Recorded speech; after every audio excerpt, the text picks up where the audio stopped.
नमस्कार, आप देख रहे हैं न्यूज 18 राजस्थान। आपके साथ मैं हूं अभिषेक। बुलेटिन की शुरुआत बड़ी खबर से करेंगे। रीट लीक से जुड़ी बड़ी खबर। अब लेवल 1 की परीक्षा को भी रद्द करने की मांग उठी है। आरएलपी सांसद हनुमान बेनीवाल का बयान सामने आया है। उन्होंने कहा है कि 1 साल के अंदर की सभी भर्ती परीक्षाओं को रद्द किया जाना चाहिए। सीबीआई जांच से बचने के लिए लेवल 2 की परीक्षा रद्द की गई है। बजट सत्र में रीट पर सरकार को आरएलपी घेरेगी। कल सरकार ने रीट लेवल 2 की परीक्षा रद्द की थी। रीट जो सेकंड का पेपर आउट इसलिए किया कि उनके मंत्री सीएमओ के आला अधिकारी, आप रोज देख रहे हो कि सीएम ऑफिस से जिसके तार जुड़े हुए थे, और राजीव गांधी स्टडी सेंटर, इसके संग से खुद मुख्यमंत्री खुद है, सुभाष गर्ग उसके अंदर है। और ये सारा जो बदनामी पूरे देश के अंदर, लोकसभा के अंदर, जब राष्ट्रीय लोकतांत्रिक पार्टी ने इसको मजबूती से उठाया और कल पूरे प्रदेश में प्रदेशव्यापी आंदोलन भी किया। लगातार राजस्थान का नौजवान रीट रद्द करने की बात कर रहा था। वो रद्द उन्होंने इसलिए की कि सीबीआई जांच से बचा जा सके।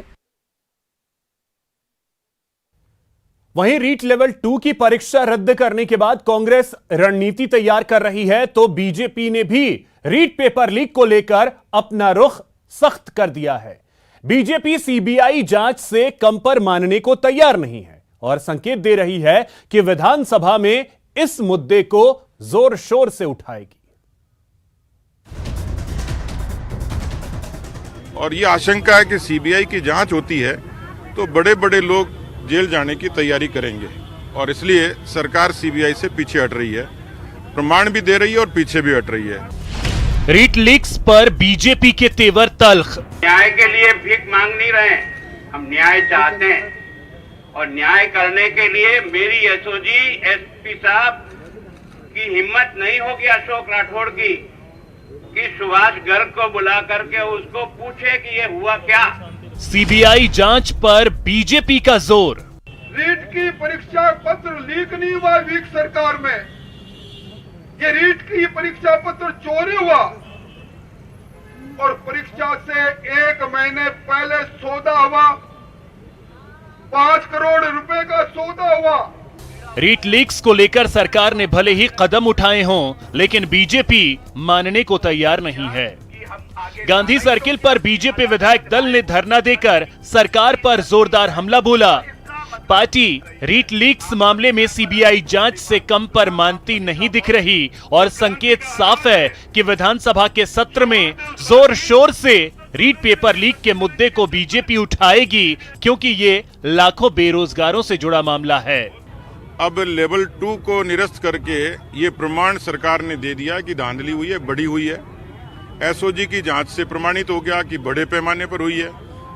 अब ये गारंटी नहीं है कि एसओजी सरकार के नैतिक दबाव में नहीं आए, और इसलिए इस पूरी परीक्षा की निरपेक्षता पर एक प्रश्न खड़ा हो गया। वो प्रश्न तभी दूर हो सकता है कि जब इसकी सीबीआई की निष्पक्ष जांच हो। रीट लेवल 2 की परीक्षा रद्द करने के सरकार के फैसले से बीजेपी का जोश बढ़ा है। प्रदेश अध्यक्ष सतीश पूनिया सीएम गहलोत के पुराने बयानों को आधार बनाकर सरकार को घेर रहे हैं, तो उनकी मांग है कि सरकार प्रदेश को दोषियों के खिलाफ कड़ी कार्रवाई का भरोसा दे। इस पर जो लोग दोषी हैं उन पर त्वरित गति से कार्रवाई हो, जैसे योगी जी ने किया, बुलडोजर चलवाया, रासुका में बंद किया, उनकी संपत्तियां नीलाम करी और उन पर दंड की प्रक्रिया शुरू की। तो मुझे लगता है कि ये करेंगे तो राजस्थान के बेरोजगारों के साथ न्याय होगा। वहीं नेता प्रतिपक्ष गुलाब चंद कटारिया ने भी संकेत दिए हैं, पार्टी न्याय की मांग से पीछे नहीं हटने वाली। जो कुछ हुआ है वो तुम्हारे सामने हुआ है। गाड़ी रोकी है, विरोध करने का हक हर एक को है, काला झंडा दिखाने का आपको हक है, आप हमें भी दिखाओ, जिसको चाहो दिखाओ, पर रास्ता रोक करके पत्थर मारना या उस पर डंडे चलाना, ये हक तो किसी भी राजनीतिक। 9 फरवरी से शुरू होने वाले बजट सत्र को लेकर सरकार ने तैयारी की है, तो बीजेपी भी पीछे हटती नहीं दिख रही। चुनाव भले ही अभी दूर हैं, लेकिन लाखों परिवार से जुड़े रीट पेपर लीक मामले में बीजेपी सरकार को घेरने का कोई मौका नहीं छोड़ रही। Babulal धायल, news 18 network, Jaipur. और चलिए इस वक्त की एक बड़ी खबर आपको बता दें, रीट लीक्स में सुसाइड की आशंका। जी हां, आपको बता दें कि पीडब्ल्यूडी लिपिक ने सुसाइड किया है, फंदे पर झूलकर अपनी जान दे दी है। मौके से एक सुसाइड नोट भी मिला है। रीट परीक्षा के लेन देन का मामला बताया जा रहा है। मृतक ने कैलाश विश्नोई और देवकरण को लाखों रुपए दिए थे। कैलाश को 24 लाख और देवकरण को 16 लाख देने की बात सामने आ रही है।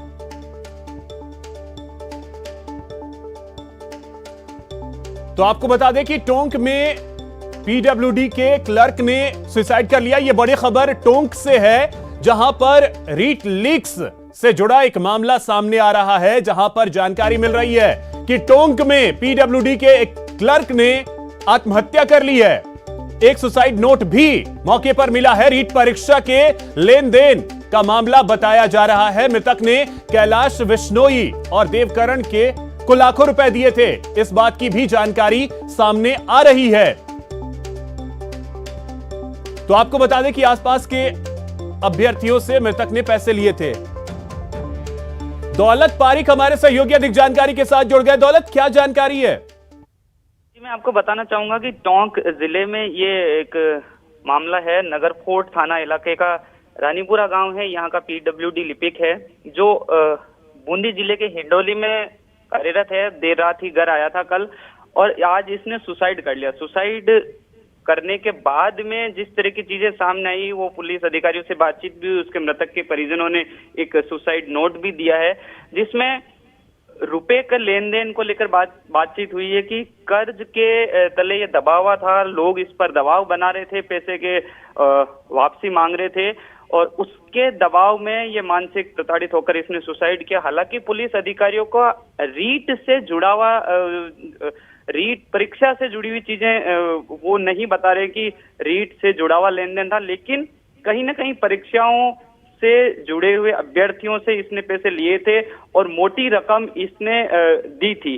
तो कहीं ना कहीं वो लोग जो पैसे जिनसे लिए थे वो दबाव बना रहे थे वापस पैसे लेने के लिए। और जिस तरह से ये रीट परीक्षा का मामला पूरा सामने आया है, इतनी लगातार इस बात की जानकारी कैसे मिल रही है कि इसने जो अभ्यर्थी है रीट के, उससे पैसे लिए थे? सुसाइड नोट में पैसे के लेन देन की जानकारी है, और वो जिन अधिकारियों से बातचीत हुई है वो नकार भी नहीं रहे हैं कि रीट से जुड़ा हुआ मामला। जब हम उनसे पूछ रहे थे क्या रीट परीक्षा से जुड़ा हुआ, तो उनका ये कहना कि अभी जांच का विषय है, वो इसका जिक्र नहीं कर रहे। लेकिन जो अभ्यर्थी हैं जिससे पैसे जो दबाव बना रहे थे, जो एफआईआर में दर्ज है नाम, उस हिसाब से कहीं ना कहीं ये पूरा जिक्र जो है वो जिस हिसाब से घटनाक्रम चल रहा है वो इसी से जुड़ा हुआ है। चलिए, बहुत शुक्रिया दौलत आपका तमाम जानकारी के लिए।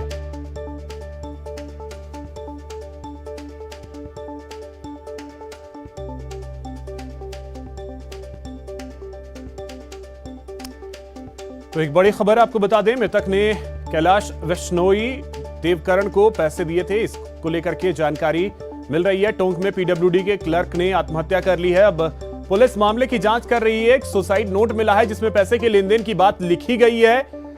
पुलिस इस बात से इनकार भी नहीं कर रही है कि यह मामला रीट से जुड़ा हुआ हो सकता है, और यह कंफर्म भी अभी पूरी तरीके से नहीं कर रही है कि हां ये रीट से ही जुड़ा हुआ मामला है। तो फिलहाल आधिकारिक पुष्टि का थोड़ा सा इंतजार रहेगा कि आधिकारिक पुष्टि इस मामले को लेकर क्या होती है।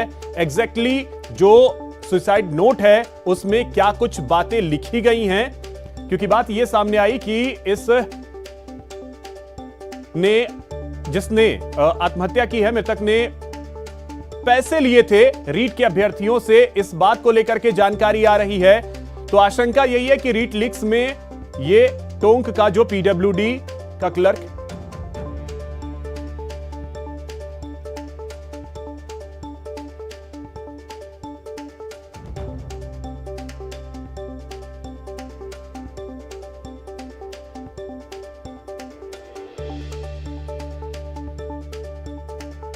दौलत, आपकी बात किसी प्रशासनिक अधिकारी से हुई है क्या? कुछ उनकी प्रतिक्रिया आई है? देखिए, पुलिस अधिकारियों से बातचीत हुई है। एसपी टोंक उनसे बात हुई है, एडिशनल एसपी से बात हुई है। उनका कहना है कि जिस तरह से सुसाइड नोट मिला है, अब इसकी पूरी जानकारी जांच की जाएगी। नगरकोट थाना इलाका जो है, रानीपुरा गांव, विधायक जो है वहां के हरीशचंद्र मीणा, वो भी दिन में वहीं थे। हालांकि मृतक का अंतिम संस्कार कर दिया गया है। एडिशनल एसपी सुभाष चंद्र मिश्रा है, उनसे बातचीत हुई है। पूरे घटनाक्रम में पुलिस रीट परीक्षा से जुड़ा हुआ मामला बताने से बच रहे हैं, लेकिन उनका मना भी नहीं कर रहे हैं, कि कह रहे कि हाँ, लेन देन रुपए का जो हुआ है, इस पर दबाव बनाया जा रहा पैसे का, ये एक जांच का विषय है। एसपी मनीष त्रिपाठी है, उनसे बातचीत हुई तो मैंने उनसे पूछा क्या रीट से जुड़ा हुआ है क्या मामला, सुसाइड नोट में क्या है। बोले ये जब चीजें आपके सामने रख दी जाएगी तो ये एक जांच का विषय है, ये जांच चल रही है। लेकिन कहीं ना कहीं जब वो इस चीज को मना नहीं कर रहे हैं, पुलिस अपने स्तर पर इसकी जांच कर रही है। मामला इतना बड़ा हो गया है जहां की सरकार ने उस रीट परीक्षा को निरस्त कर दिया है।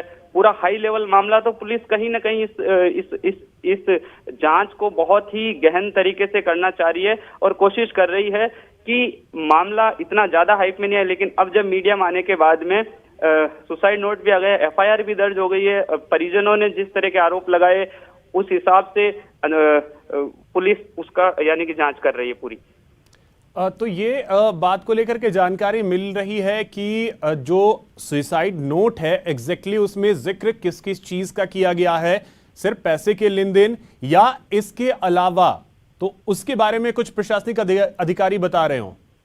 सुसाइड नोट में उसने जो भी चीजें हुई है उसके बारे में लिखा होगा। हालांकि वो पुलिस के पास में है। पैसे किससे लिए थे, किसको देने थे, किस तरह का दबाव बनाया जा रहा था, वो सब चीजें सुसाइड नोट में है। और वो सुसाइड नोट है वो पुलिस के हाथ लगा है, मृतक के परिजनों ने, मृतक के भाई ने दिया है और पुलिस उसी आधार पर पूरी इस सुसाइड की जो ये गुत्थी है उसको सुलझाने की कोशिश कर रही है। रीट का जिक्र इसलिए कि मामला अभी पूरा यानी रीट का है और मामला ही इन्हीं दिनों का वो लोकेश जो है मृतक, उसका कनेक्ट कहीं ना कहीं आ रहा है। जो अभ्यर्थी हैं वो दबाव बना रहे थे वापस पैसे लेने का रीट निरस्त होने के बाद में, और इसने भी और एक और चीज दौलत, ये जो जानकारी मिल रही है कि मृतक ने कैलाश विश्नोई और देवकरण को पैसे दिए थे, तो ये जो कैलाश विश्नोई है और देवकरण है ये कौन है? ये सूत्रों के हवाले से खबर मिली कि ये कहीं ना कहीं रीट से जुड़े हुए लोग हैं और ये इसी हिसाब से ये फिलहाल जानकारी मिल पाई है। और इसमें और पुलिस अधिकारियों से बातचीत करके कोशिश करेंगे कि ये किस तरह का पूरा रीट से किस तरह से कनेक्ट हो रहा है मामला। तो फिलहाल पुलिस के अधिकारी जो है ये कंफर्म नहीं कर रहे हैं कि हाँ ये रीट का मामला है या रीट का मामला नहीं है। मतलब ऊहापोह की स्थिति में अभी भी प्रशासनिक अधिकारी भी हैं। कहीं न कहीं पैसे का लेन देन और परीक्षा से जुड़े हुए लोगों का संपर्क इससे जुड़ा हुआ है, इस हिसाब से रीट का परीक्षा से ये जुड़ा हुआ मामला है। तो बिल्कुल दौलत, तो ये बड़ी खबर जरूर है और आपको बता दें कि जिस तरीके से जानकारी निकल करके सामने आ रही है, सबसे पहले ये तस्वीरें भी हम आपको दिखा रहे हैं और सुसाइड नोट में आत्महत्या की वजह जो है वो फिलहाल साफ नहीं हुई है। सबसे पहले ये तस्वीरें न्यूज़ 18 राजस्थान पर हम आपको दिखा रहे हैं। रीट लीक्स में सुसाइड की बात ये सामने आ रही है। हालांकि पुलिस इस बात से इनकार भी नहीं कर रही है कि ये मामला रीट से जुड़ा हुआ हो सकता है। और जो जानकारी अभी तक मिल पाई है, पैसे जिससे इस क्लर्क ने लिए थे अब वो वापस अपने पैसे मांग रहे थे, इसी वजह से ये मानसिक रूप से दबाव में था। मैटर एक सुसाइड का मैटर है और इसमें हमने सुसाइड के लिए उकसाने के लिए इन्होंने जो नामजद एफआईआर दी है उसके आधार पर प्रकरण दर्ज कर लिया है। प्रकरण की निष्पक्ष और ठोस जांच की जाएगी। दौलत, आप हमारे साथ जुड़े हुए हैं, आवाज मिल रही है आपको? दौलत, जो अभी प्रतिक्रिया हमने सुनी उसमें नामजद मामले की बात कही जा रही है, तो नामजद में किन किन का नाम दिया गया है? ये एफआईआर अभी आई है, एक बार इसका एनालिसिस कर लेते हैं, उसके बाद में और जानकारी सामने आएगी। लेकिन कुल मिलाकर के देखा जाए तो ये पीडब्ल्यूडी का लिपिक ये कल ही घर आया था। जिस तरह से मानसिक दबाव इसके ऊपर था, परिजनों ने कई मोबाइल नंबर भी उस एफआईआर में दिए हैं, कौन कौन लोग जो हैं वो इसको दबाव बना रहे थे, किस तरह की चीजें आ रही है। एफआईआर भी सामने आई है। एफआईआर के अनुसार अब जो एफआईआर में दर्ज है चीजें, उस हिसाब से पुलिस अधिकारी इसकी जांच करेंगे। सुसाइड नोट की भी गहनता से जांच की जाएगी और जो नंबर आए हैं कॉल डिटेल एफआईआर में जो यानी जिक्र है, उनसे भी कोशिश की जाएगी वो किस तरह की चीजें हैं। ये फिलहाल प्राथमिक तौर पे ये सारी चीजें हैं। अब पुलिस की जांच में ये सामने आएगा कि कौन कौन लोग इससे जुड़े हुए हैं और सुसाइड का क्या यानी कि कारण रहा है। चलिए ठीक है दौलत, आपका बहुत शुक्रिया तमाम जानकारी के लिए।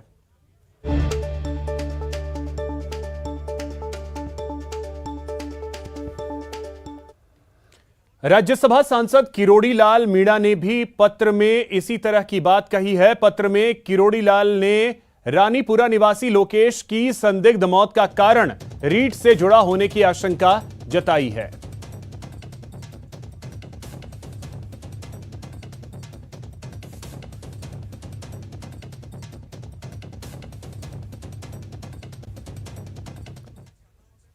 रीट परीक्षा नकल केस में आज गंगापुर सिटी न्यायालय में एसओजी ने 5 आरोपियों को पेश किया। अदालत ने 3 आरोपियों को जेल भेज दिया और बाकी 2 आरोपियों को 2 फरवरी तक पुलिस रिमांड पर सौंपने के आदेश दिए हैं। एसओजी के अनुसार आरोपी उदाराम, रामकृपाल और सोहनी देवी को कोर्ट ने जेल भेजने का आदेश दिया।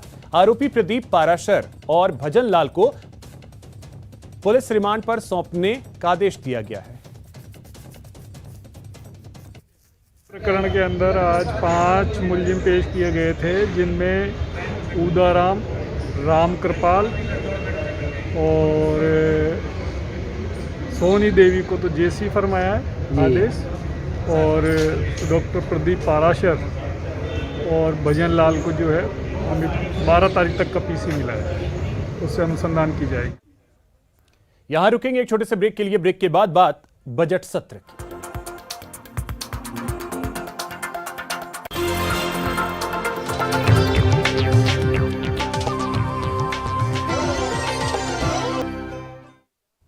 ब्रेक के बाद आपका स्वागत है। कल से बजट सत्र की शुरुआत होने जा रही है। रीट पेपर लीक पर हंगामे के पूरे आसार हैं। इसके अलावा अपराध और कर्ज माफी की गूंज भी सुनाई देगी। सत्र में सरकार को घेरने की विपक्ष ने पूरी तैयारी कर ली है। सरकार ने भी विपक्ष को जवाब देने की पूरी तैयारी की हुई है।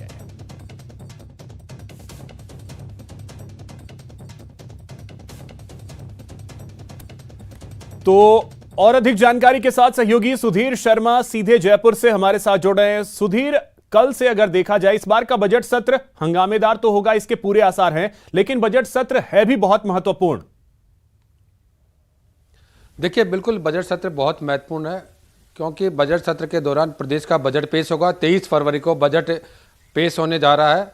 लिहाजा ये मायने में तो है, लेकिन इस बार कृषि का जो बजट है वो अलग से पेश किया जाएगा। इसके साथ ही विपक्ष पूरी तरह से हमलावर रहने वाला है सत्तापक्ष पे। 2 वजह इसके सामने नजर आती है। एक तो अभी जो रीट लिस्ट का जो मामला चल रहा है, ये उसकी सीबीआई से जांच कराने की मांग है। उससे पहले सरकार ने रीट लिस्ट के मामले में लेवल 2 की जो परीक्षा है रीट की, वो रद्द कर दी थी। लेकिन अब सीबीआई की मांग को से जांच करवाने की मांग को लेकर विपक्ष सरकार पर हमलावर रहने वाला है। इसके अलावा बात करें, कृषि बजट इस बार अलग आएगा, तो तमाम रूप से हम ये कह सकते हैं कि इस बार का बजट के अंदर, क्योंकि अगले 2 साल के अंदर चुनाव होने जा रहे हैं विधानसभा के, लिहाजा विपक्ष पुरजोर तरीके से अपनी मांग सरकार के सामने रखेगा और वो उन मुद्दों पर घेरने की कोशिश करेगा जो आम जन से जुड़े हुए हैं। खासतौर से कानून व्यवस्था का तक जहाँ तक मसला है, गैंगरेप का मसला है, अलवरवारी मूक बधिर बालिका का मसला है, इन तमाम मामलों को लेकर सरकार को कड़ी चुनौती सदन के अंदर सत्तापक्ष को देखने मिलेगी। लेकिन अहम बात यह भी कि आज मंगलवार के दिन, क्योंकि भाजपा विधायक के दल की बैठक जब सदन आहूत होने से पहले जब भी मंगलवार होता है और सदन के दौरान मंगलवार को बैठक होती है, आज भाजपा विधायक दल की बैठक हुई है। उसमें रणनीति तौर पर पूरी तैयारी कर ली गई है और साफ तौर पर वो रणनीति बाहर भी आ गई है, जिसमें रीट परीक्षा का जो रद्द करने की मांग है उसकी और सीबीआई से जांच करवाने की मांग है, वो प्रमुख रूप से सदन के अंदर भाजपा विधायक दल रखने वाले हैं। इसके अलावा किसानों की कर्ज माफी का ये तमाम है। लेकिन कल राज्यपाल क्योंकि बजट साल का पहला सत्र आहूत हो रहा है, लिहाजा राज्यपाल कलराज मिश्र का सदन के अंदर अभिभाषण होगा। उसके बाद में कार्य सलाहकार समिति की बैठक होगी, जिसमें आगामी दिनों में होने वाले कामकाज को तय किया जाएगा।